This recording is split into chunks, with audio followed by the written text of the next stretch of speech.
pero hoy venimos a presentar a Víctor, porque Álvaro se ha sentado allí y Víctor se ha preparado un churro que no nos interesa a nadie. Que tú tienes la presentación mañana. Yo quiero hablar de mi libro. Tú quieres hablar de tu libro. Es lo que hay. Aquí cada uno da. Ya está. Venimos a hablar del Duque de Alba. A Nora no se parece mucho a esto. No, está un poco desmejorado. Está un poco desmejorado. Está un poco tieso, sí. Está un poco tieso. A ver, podéis elegir. Yo doy a elegir. No, vale. Sí, claro. ¿Qué preferís hablar? ¿Del Duque de Alba, de fútbol o de un concilio ecuménico del siglo IV, que es lo que nos interesa? ¿A quién no le va a gustar un concilio ecuménico del siglo IV? ¿A quién no le va a gustar? Donde esté un concilio ecuménico del siglo IV que se quite todo eso. Claro, ¿a quién no le va a Por gustar un Dios. concilio ecuménico del siglo IV? Y ahora que estamos con lo del cónclave, que está todo... ¿Y quién monta un concilio ecuménico del siglo IV? Pues nuestro señor Constantino. El señor Constantino. El señor Constantino salga a la palestra. Venga, ¿ves? ¿Ves? Eso es lo que te digo. ¿Quién ha venido? El señor Constantino. No. Ha venido Álvaro Lozano. Y vamos a hablar de Constantino. ¿Cómo puede hablar un tipo como Álvaro Lozano vestido ¿Con camisa de Constantino, flores? con camisa de flores y Y la con eso toga. va Bien bonita. Y la toga. A ver, vamos a ver un momento de silencio, cerrad los No me lo ojos. puedo creer. Tiene que ser el César. Si no es el César, no. Señor Constantino, póngase en pie. Eso es lo que he pinchado. Sí. Ya, como se señaló. ¡Ay, qué nivel! ¡Qué No sé si nivel! va a quedar bien esto. Anda. Venga, Tú calla y vístete. Tú vístete y calla. A ver. Bueno, me parece derecho para el Pero es para todos y solo para ellos. Vale, es para todos. A ver, que es una toga, tampoco es tan difícil, ¿eh? Madre mía, esto me va a dar un calor. Me flipas de estas mangas.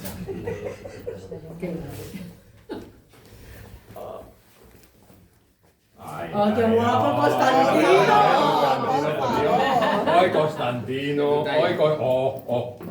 Es que eso la cosa. A ver, espera. Así. Es que le queda Así. La diadema va a quedar Pero el nudo para atrás, ¿no? Hombre, sí, Es que ¿No va en la cintura? ¡Ay, la cintura! Se nos va de un ninja. Ah, verás, cara. No, a la cabeza. No, esto es la cabeza. Esto va a la cabeza. Claro. madre Se mía. mete para adentro. A ver. Deja que me vista. Hombre, un emperador Es no un se viste emperador solo, lo de mismo. nunca. Un emperador lo De mismo. nunca se ha visto un emperador solo. De ver. A ver. Parece un samurái. Total. Pues mira, de Japón no sé yo hablarte, la verdad. A ver. A ver. ¡Ay, qué guapo está! ¡Ay, qué guapo está! Bienvenidos, ha llegado el emperador. Ya está aquí Un Constantino. aplauso. ¡Viva Constantino! Bueno. Esperamos de pie que te hagamos una. Venga. Que vamos a ver al emperador, por favor. Venga, ya. Que es Vale, uno.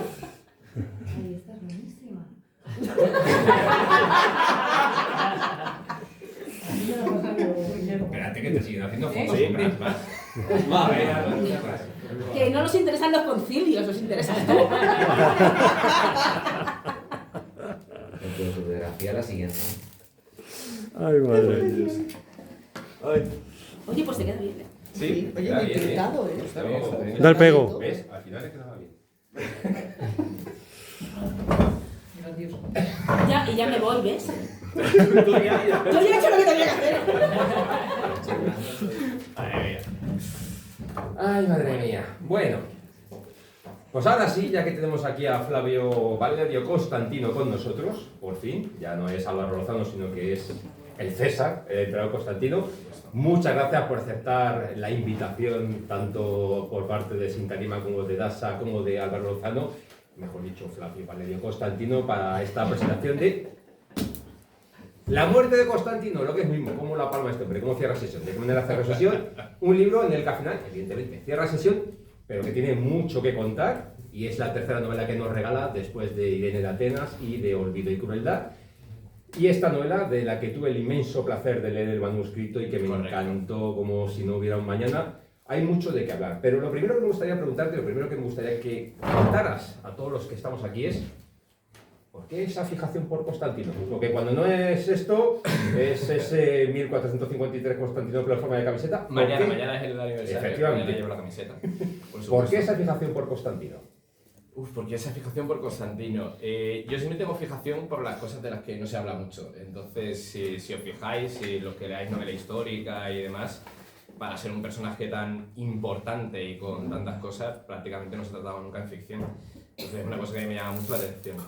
Y yo creo que el germen de eso, fíjate que yo creo que está en cuando escribí la primera novela. Cuando escribí Irene de Atenas, hay un momento en el que los que la hayáis leído, que Irene se lamenta de, Dios mío, me están diciendo que yo soy de todo porque le he hecho esto a mi hijo y tal, y se compara precisamente con Constantino, ¿no? Cuando Constantino mandó matar a su mujer y a su hijo, y el tío es santo en la iglesia ortodoxa, y todo está estupendamente, y hacía esa comparativa de yo por ser mujer, pues a mí me tienen de que soy la más perra de todas, y sin embargo este señor, ahí está. Y esa comparación que me surgió así cuando estaba escribiendo la primera novela, pues de alguna manera se me quedó ahí, y de esto yo creo que sale la novela. Además es que he visto que no se ha cambiado el comienzo, porque a mí el comienzo me parece glorioso, y dice lo siguiente: contemplad ahora a Constantino, admirad al emperador de los romanos en este precioso instante y en este lugar concreto, una villa cualquiera de Ancirona, no lejos de Nicomedia.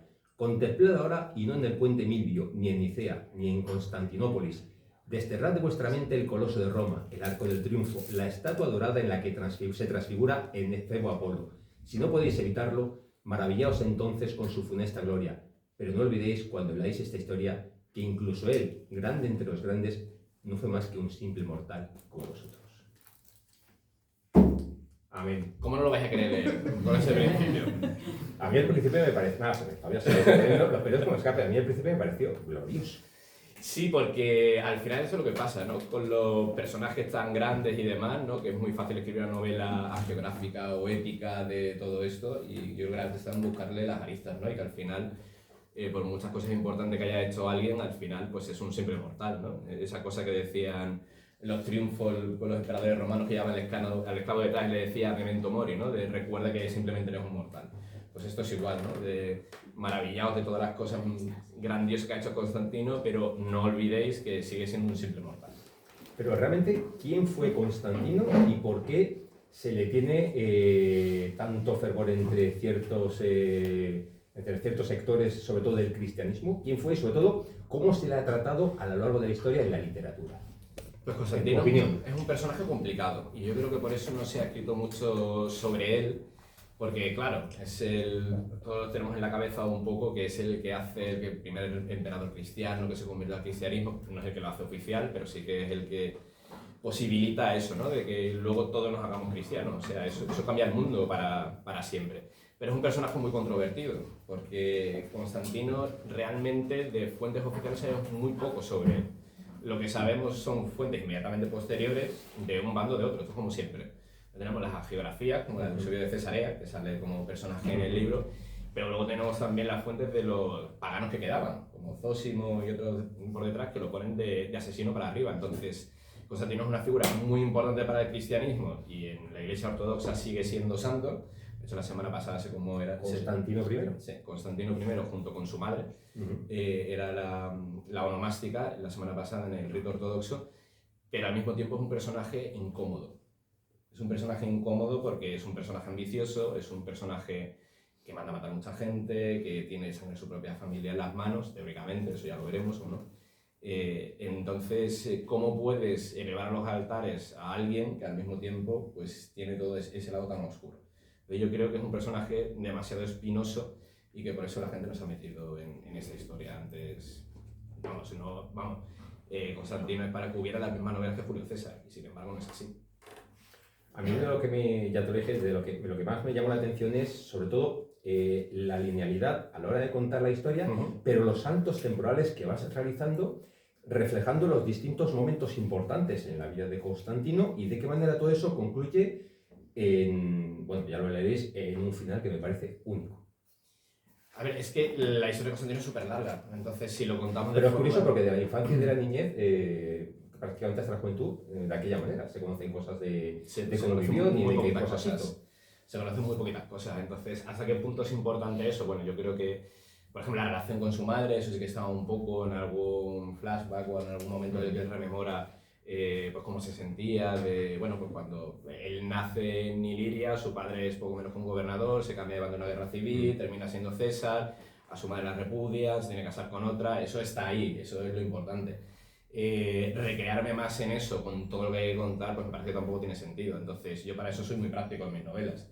Cuando toca hacer un análisis temporal, porque lo que pasa es una batalla y otra y otra y otra, pues bueno, pues eso a lo mejor se puede contar de otra manera. Sí que hay batallas en la novela, esa es la batalla del Puente Milvio, que es una de las cosas que más he disfrutado escribiendo, por cierto. Sí. Ya me adelanto la pregunta de qué es lo que más te ha podido gustar, pero claro, Constantino es un emperador muy bélico. Se dice que es el único que jamás perdió una batalla, nunca jamás. Entonces yo creo que con una historia tan llena de acontecimientos, tan rica en matices, había que ir a los momentos importantes para no hacer una saga entera, que a mí eso la verdad es que no me interesa demasiado, y para no hacer un tocho muy grande. Pero yo creo que la esencia de Constantino y de quién es él, cómo llega a donde llega y por qué está en el libro. Damnatio Memorae. Bueno. ¿Cómo has trasladado esto al texto sabiendo lo que supone que es básicamente el olvido de una persona y de la que no se vuelva a saber nada más? Bueno, eso es una muy buena pregunta. Bueno, espero que sabes perfectamente que a mí siempre me gusta hacer cosas raras y que odio hacer siempre lo mismo. Entonces esto me ha reído un poco de cabeza con según qué cosas. Entonces... A ti y a mí. Porque si fuera solo a ti. Nos ha traído. Y a más gente por ahí, pero bueno. Entonces, la novela está planteada de la siguiente manera, y eso se dice al principio, creo que no es ningún spoiler, y para que cuando la leáis... Destripar. Cierto. Para que sepáis con qué nos vamos a encontrar.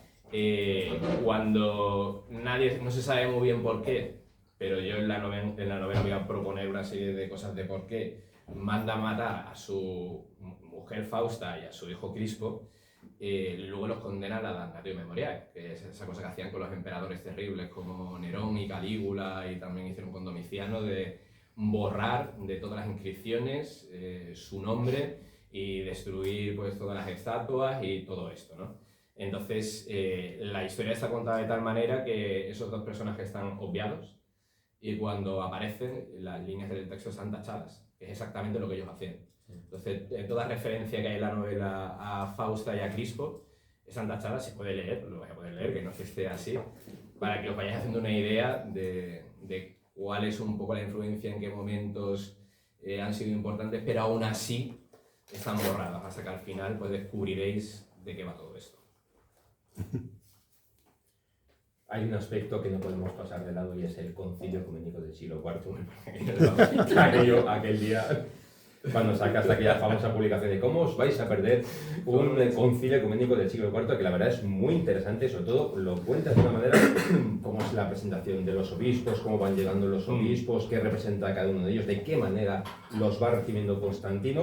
Pero claro, estamos hablando de un concilio único, y de un concilio además en el que estamos aventurando lo que va a ser el cristianismo a partir de entonces. ¿De qué manera te trabajaste todo el proceso de documentación para poner en negro sobre blanco ese momento tan importante? Porque no es fácil. No es fácil.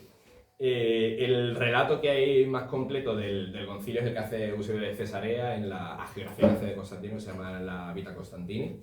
Y la verdad es que Eusebio es un escritor bastante mediocre, pero en la parte del Constantino, en la parte del concilio, que se ve que eso a él le gusta, pues se luce bastante. Entonces hay mucho de eso ahí. Y yo lo quería plantear como realmente fue, o sea, porque podemos tener un relato de, pues, qué bien que estamos todos inspirados por el Espíritu Santo y hemos tenido aquí una reunión y ha salido esto, pero el hecho cierto es que nos encontramos con un cristianismo que acaba de salir prácticamente de la clandestinidad. Las últimas persecuciones, la de Diocleciano, que es una de las más importantes, acaban de ser hace nada. Constantino hace menos de un año que es el emperador único y que todavía se está haciendo con las riendas del imperio, y de repente se encuentra con esto, que es una controversia teológica que amenaza con dividir eso, y dice, no, yo por aquí no paso. Entonces, hasta ese momento tenéis que pensar que la Iglesia no era una cosa centralizada y que el Papa, bueno, pues era un obispo de Roma, pero tenía la misma autoridad que podía tener el patriarca de Alejandría o el de Jerusalén. Entonces, cada iglesia pues hacía las cosas un poco a su manera, eran pequeñas comunidades que elegían a sus obispos y demás. Y entonces Constantino no solo unifica el imperio, sino que también unifica la iglesia.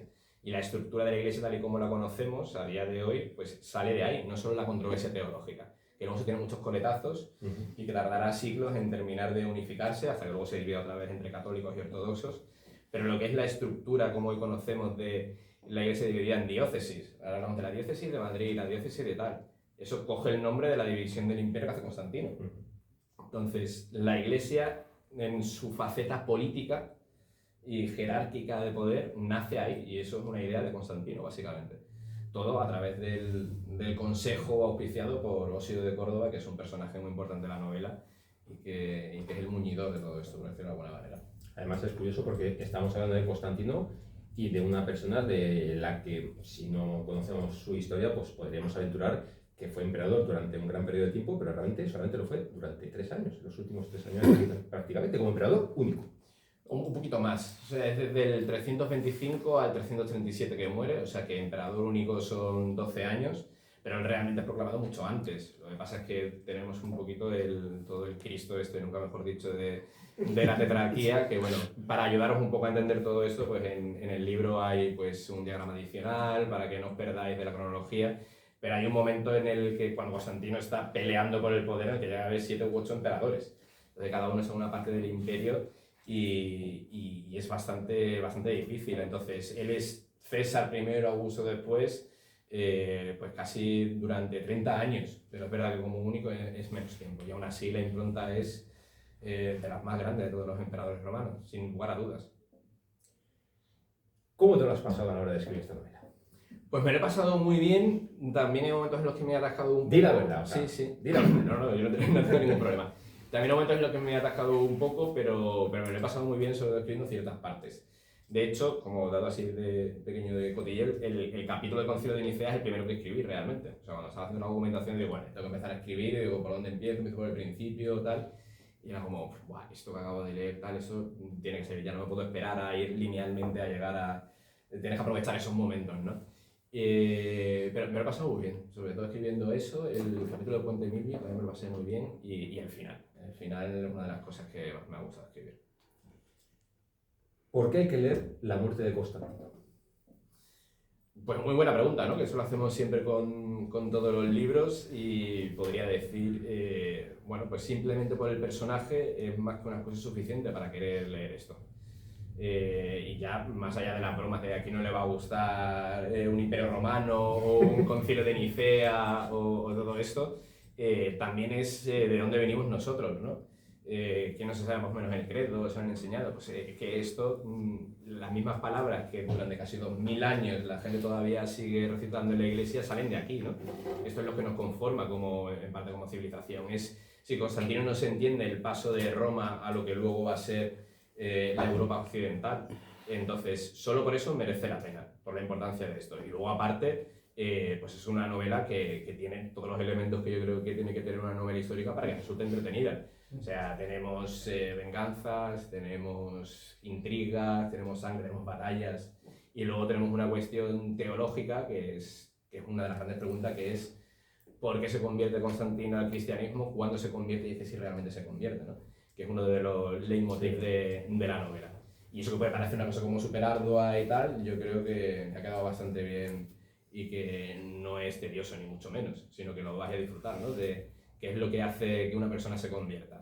Y ahí he intentado de alguna manera, no es no tomar partido, sino, bueno, yo creo que este tipo de cosas, independientemente de que uno crea o no, porque eso, claro, ahí puede entrar un poco en conflicto, ¿no? Si uno es creyente, pues a lo mejor tiene una visión, pues tiene como muy claro que Constantino se convirtió, que se le apareció Jesucristo, que tal, y en el libro eso no se niega ni tampoco se afirma, porque las experiencias místicas que uno tiene pueden ser interpretadas en función de dónde lo interpreta el lector, ¿no? Entonces yo creo que va a gustar por igual tanto a los que no creen como a los que creen. Y esta es para anotar. A ver. ¿Qué Álvaro Lozano hay en esta novela? El Álvaro Lozano que se estrenó con Irene de Atenas y que no sabía por dónde iba a caminar después de esa novela. El Álvaro que más que sorprender se consolidó con Olvido de Crueldad, que para mí sí es una de las mejores novelas históricas que he leído en los últimos tiempos. ¿Qué Álvaro encontramos aquí? Pues yo creo que en esta novela tenemos lo mejor de las dos cosas. Yo creo que en esta novela tenemos un poco... Ah, sí, sin ego. Pero luego dejamos cable Pereiro porque siempre tiene muchas cosas que decir, ¿no? Pero tengo que venderla, ¿no? Ya está claro. A ver, Se trata de vender la novela. Entonces, yo creo que vamos a encontrar un poco lo mejor de las dos cosas. Yo, Olvido y Crueldad es una cosa cuando yo terminé de escribirla dije, no sé qué he hecho. O sea, no sé si esto está súper bien o es un tal. Entonces, creo que en estructura es más convencional, aunque tiene sus cosas. En ese sentido creo que tira más por el tema de Irene de Atenas, es como más lineal, es más histórica, en ese sentido. Pero yo creo que también tiene mucho de la parte de Olvido y Crueldad, del conocer al personaje, de llevártelo, que eso también estaba en Irene, pero por las entrañas y eso sacarlo. eso también estaba en Irene, pero creo que aquí está más desde la perspectiva que adopté en Olvido y Crueldad. De realmente esto cómo es, ¿no? De realmente esto es así, no fue así, no está especulativa como era Olvido y Crueldad, pero eso también está. Entonces yo creo que he intentado hacer un poco de equilibrio entre las dos cosas, sabiendo que era una historia demasiado complicada como para que además tuviera una estructura tan complicada o tan compleja o tan experimental como la de Olvido y Crueldad. Pero algo de eso también hay. ¿Y ahora qué? Bueno, Simplemente saber si está con algo. estoy con algo, pero Simplemente. estoy con algo, pero estoy muy al principio, entonces muy Solamente para al saber. principio. Pero sí, estoy con algo completamente y radicalmente distinto. O sea, porque no voy a volver a hacer lo mismo. Es que yo me gusta siempre hacer cosas muy locas y muy diferentes. Y eso va a ser muy loco y muy diferente. Aquí tenéis a Álvaro Lozano o al emperador, al César Constantino, como Se me había queráis. olvidado que iba vestido de... Pero hay Si que queréis hacerle hay que preguntas. hablarle de excelencia y estas cosas. No, César, va a quedarle. Ah, César, Augusto, ya está. Yo tengo una pregunta. Espérate, vamos primero con Daniel, porque creo que no se tenía que hablar este personaje. Perdón, que no. Diga la verdad. Sí. Dile la verdad. No me tengo que ir, es que con todo lo que habían liado para que te hiciera esperar para que pareciera que iban a presentar el libro de Víctor. Vale. O sea que hemos sido engañados. Hemos sido engañados. Si nos quedábamos arriba no te ibas a enterar y cuando hemos bajado pues ya no había margen. O sea que no me tengo que ir, no te preocupes. Pero bueno, aprovecho. Lo primero, decir que suscribo lo que dice Víctor sobre Olvido y Crueldad. Yo además ya lo publiqué en mis redes y demás, que me pareció un novelón y muy original y que me encantó. Y luego una pregunta, me ha dejado muy sorprendido cuando has dicho que el primer capítulo que escribiste fue el del concilio de Nicea. Entonces, es una pregunta para los dos, Víctor, también para ti. ¿Esto lo habéis hecho más veces, lo de escribir por algún motivo, escribir un capítulo que no vaya cronológicamente con el este de la novela? Yo es la primera vez que lo hago. En las otras dos novelas no fue así. O sea, lo escribí de forma más como lo lees en el libro. Pero en ese momento llevaba mucho tiempo con la documentación y tal, y ya era como, vale, necesito empezar a escribir. Y en ese momento el capítulo que tenía como más preparado y que tenía más a flor de piel y que necesitaba sacar era este. Y entonces empecé por ahí. Entonces yo creo que tienes que aprovechar también el momento, ¿no? Claro. Tú, Víctor, dices que también lo has hecho. De hecho, antes de ayer escribí un capítulo que no sé qué número llevará, pero aquí aparecerá en algún sitio determinado, más o menos sé dónde, pero lo he necesitado sobre todo para desatrancar un momento de la historia que me estaba costando solventar. Y de esa manera ayer conseguí volver a recuperar la linealidad de la historia, pero... Sí, claro, eso también es... Son comodines que vienen muy bien. Sí, son comodines que vienen muy bien. En este yo creo que es un poco más distinto, porque sí que es verdad que escribí como el capítulo entero y luego pues ya me fui al principio, luego salté un poco, aquí sí más saltaré. Sí que es verdad que en las otras novelas, pues a lo mejor si te atascas en un momento saltas a lo siguiente, si lo tienes claro, porque tienes un momento de bloqueo y tienes que continuar. Entonces si tienes claro otra cosa, sigue que ya vendrá lo otro. Y muchas veces siguiendo es cuando encuentras el hilo de, bueno, pues si tengo que llegar hasta aquí, vale, ahora ya lo sé. Entonces eso sí que es más convencional. De hecho, tengo escrito hasta el final de la novela ya. Porque sabía perfectamente cómo terminaba y dije, voy a adelantar por aquí porque sé cómo va a acabar. Cuando llegue, a lo mejor tengo que retocar alguna cosa, pero eso ya lo tengo ganado. Pero en lugar de estar así, con los brazos cruzados, sí puedes adelantar. Eso Puedo va adelantar, sí. Vale, gracias. Vale. Bueno, primero, enhorabuena. Yo quería comprar el libro esta tarde porque me parecía el día perfecto para sacar la novela, pues no la he leído, obviamente. Pero sí te quería preguntar, o sea, en tanto Irene como en Olvido y Crueldad, los personajes femeninos tienen un protagonismo muy importante. Y en esta novela el personaje principal es un personaje masculino. Yo te quería preguntar si hay en la novela algún personaje femenino que tenga mucha influencia o que debamos esperar de él que tenga una influencia sobre los acontecimientos. Vale, es una muy buena pregunta, sobre todo viniendo de donde vengo con las novelas anteriores. Entonces, aquí realmente yo me he hecho una trampa con eso, porque al escribir la novela utilizando el juego de la Damnatio Memoreae con Fausta, he eliminado ese personaje que probablemente hubiese sido uno de los más importantes. Entonces, eso precisamente por cómo está construida, pues elimina ese personaje femenino que hubiese sido fundamental.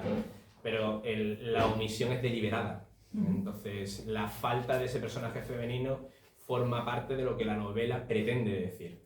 O sea, de cómo se elimina a ella. Luego, sí que hay un par de personajes femeninos, Minervina, que es la primera mujer de Constantino, que bueno, como muere muy joven, pues entonces tampoco tiene mucho recorrido, y sí que está también su madre. Su madre como personaje secundario que es fundamental. Entonces, sin la influencia de la madre de Constantino no podemos entender a Constantino. Vale, más preguntas o comentarios o... Claro, como no habéis leído la novela, pues también es un poco... Yo tengo dos. Por supuesto. ¿Solo dos? Solo dos. Dos, se me ocurren más. Tengo una fácil y una difícil. Venga, vamos a empezar por la que quieras. Me da igual. Hago la fácil a ver si así se animan Sí. y luego ya te ponemos más en breve. Venga. La fácil, a ver, nos has dicho es la historia de Constantino.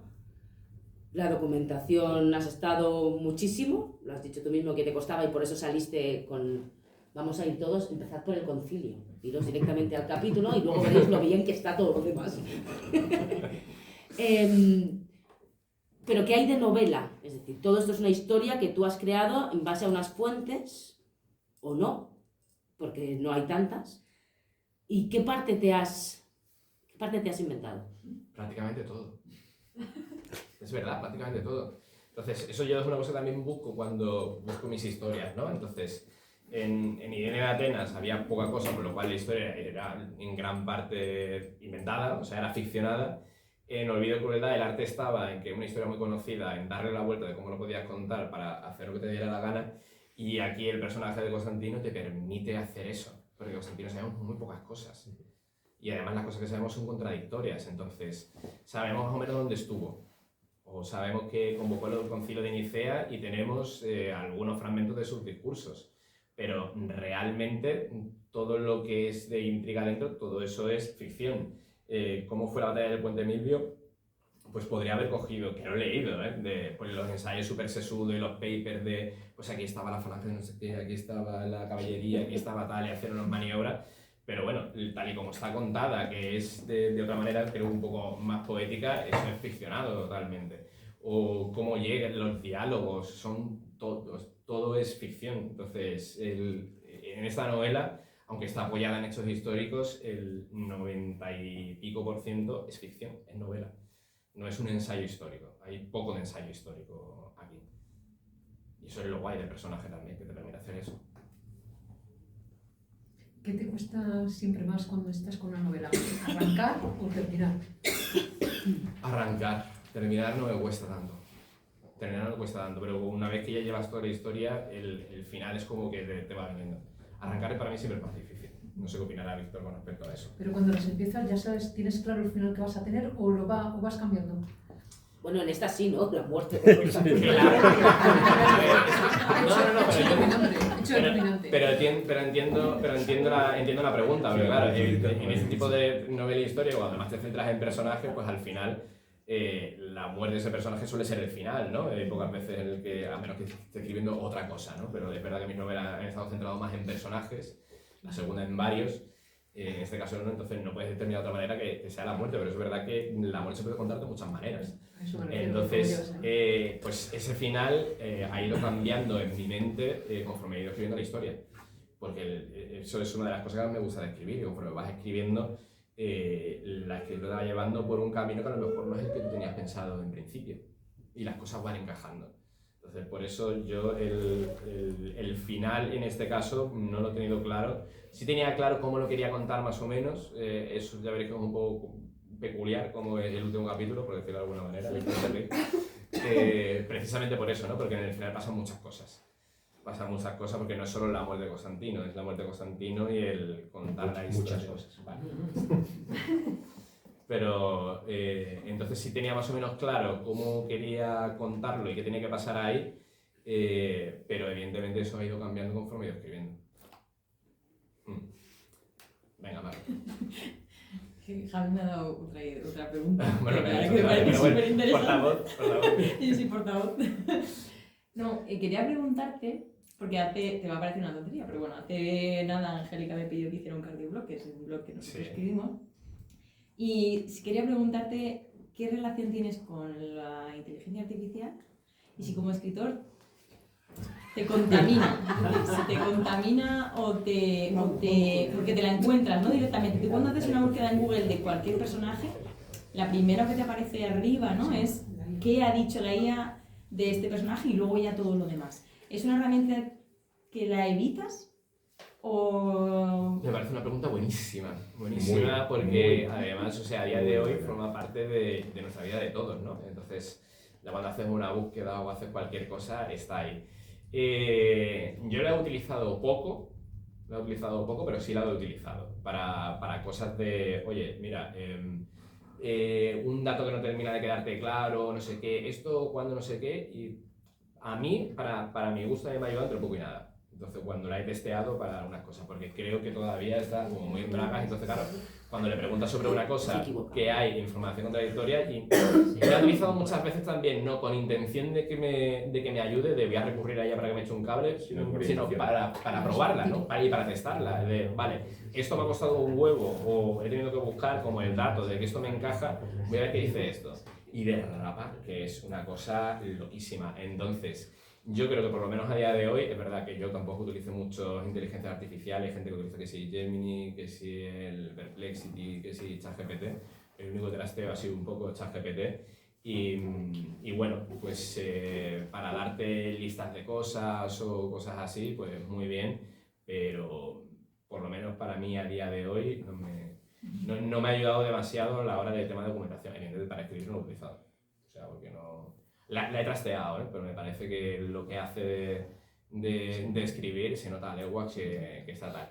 También os digo una cosa, de aquí o ya inmediatamente con las nuevas actualizaciones, las novelas que son bestseller las va a escribir la inteligencia artificial sin ningún tipo de problema, porque eso no tiene ninguna complicación literaria. Y eso te lo va a hacer, le metes los ingredientes y la gente se lo va a beber como si fuese agua y le va a dar igual. Gran parte de la gente, ¿vale? Entendedme cuando os digo eso. Pero para mí se nota a leguas. Entonces alguien que sea lector lo va a detectar. Yo hay una cosa sobre la que te tengo que preguntar.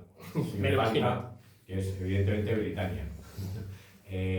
Bueno, él fue proclamado emperador en Euracum, en York. Y un poco como, ¿qué importancia tiene esa parte de Britannia en la formación del carácter del personaje y en el futuro de Constantino? Pues tiene muchísima importancia porque al final es de donde él viene y donde él se forja en su juventud como jefe militar, ¿no? Entonces en la novela él ya ha tenido experiencias previas bajo el mando de Diocleciano I, de Galerio después en Egipto y en la guerra contra los partos perdón, contra los sasánidas son ya, ¿no? Sí, son sasánidas. En Babilonia y todo esto, pero donde él realmente se curte como jefe militar y establece el vínculo con sus hombres, que luego le va a permitir hacerse con el imperio, es en Britania. Entonces él tiene una relación un poco complicada con su padre, que su padre es uno de los tetrarcas, pero es el emperador del fin del mundo, que lo mandan allí contra los usurpadores, Alecto y demás, a ver si se muere o no, o qué pasa, pero termina triunfando. Y el padre sabe que tiene ese capital ahí, en la Galia y en Britania, que es de donde él ve que puede proyectarse al resto del imperio. Cuando ve que ya no lo puede hacer, llama a su hijo Constantino para legarle eso. Y la campaña contra los pictos, que hace que eso está en la novela, es el momento en el que Constantino es capaz de forjar esa relación con el ejército, que luego cuando su padre morirá es el ejército el que lo proclama. Y eso es porque antes ha sido capaz de hacerse con ellos. Entonces Britania es donde se forja ese Constantino que luego puede reinar. ¿Más preguntas? La difícil. ¿La difícil? Sí. A ver. Oh, emperador. Oh, emperador. Por favor, esos discursos. danos uno, ¿no? Levántate, proclama. Pero eso es una pregunta, eso no es una pregunta. Es una petición a mi emperador. Yo quiero confiar en mi emperador que el imperio va a ir bien y para eso tengo que escucharte hablar como Constantino. Era bueno, era malo, era un asesino, era un genio. A ver qué hace Constantino. En pie, emperador. Sabías que esto iba a pasar, Álvaro. Lo sabía. Puedo optar por hacerlo como la misa. Ante todo, buenas tardes.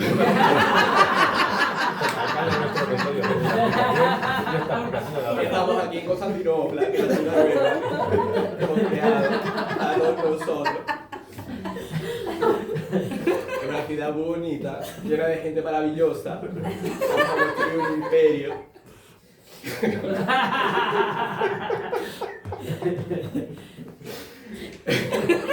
¡Viva Constantinopla! Claro, no lo puedo estudiar. Yo quería hacer un poco mis, pero es que mira. ¿El qué? Carlos Jesús. Carlos Jesús, porque yo soy muy de las misas. Ciudadanos de Roma, contemplad la gloria y la desgracia de Constantino, el emperador unió al imperio, el hombre que fue capaz de traer a Dios para todos los romanos y tal vez en el proceso perder su propia alma. ¡Oh, emperador!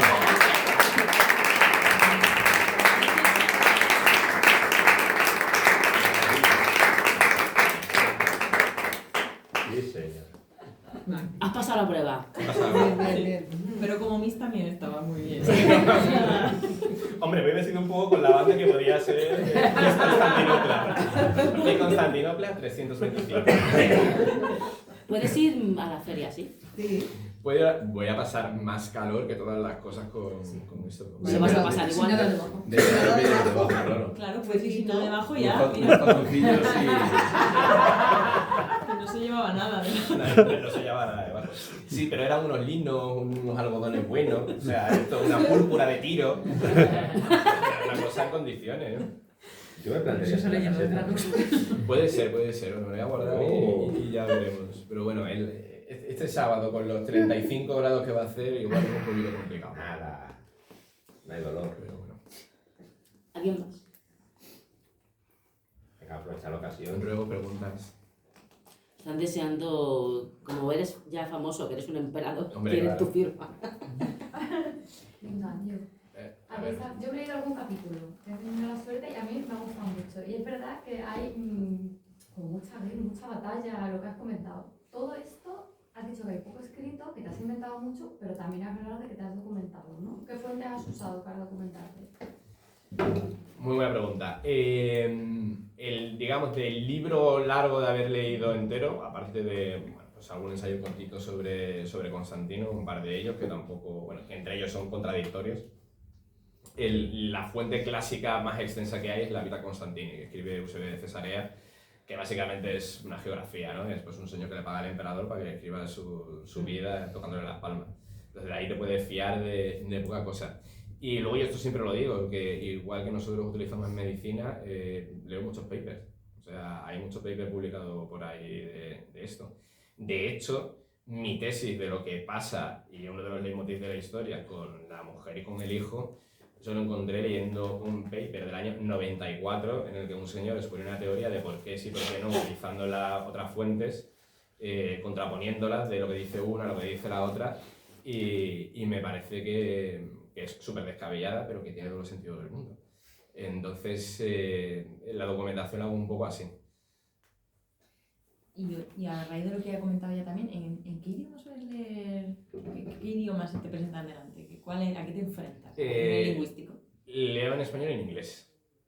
Y en inglés, porque para los... O sea, por ejemplo, para el anterior no, porque la mayor parte de lo que hay escrito sobre el rey Don Pedro es en inglés, pero por ejemplo, para Irene de Atenas sobre todo, para esa en parte también, para Irene de Atenas no hay nada en español, se lo he leído todo en inglés. Pues alguna cosa en francés que todavía me defiendo. Para eso sí puedes usar el ChatGPT. Sí, en aquella época no existía para eso. y para esto igual, o sea, en inglés. Los papers y eso, la mayoría son en inglés. Aunque hay alguna cosa en español, entonces, pero para temas, no sé, a lo mejor más conocidos, igual sí que en español te encuentras con más cosas, pero el poder leer en inglés te abre muchísimas posibilidades.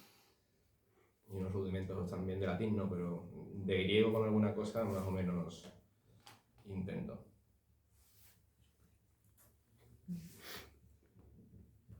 Me compré el libro.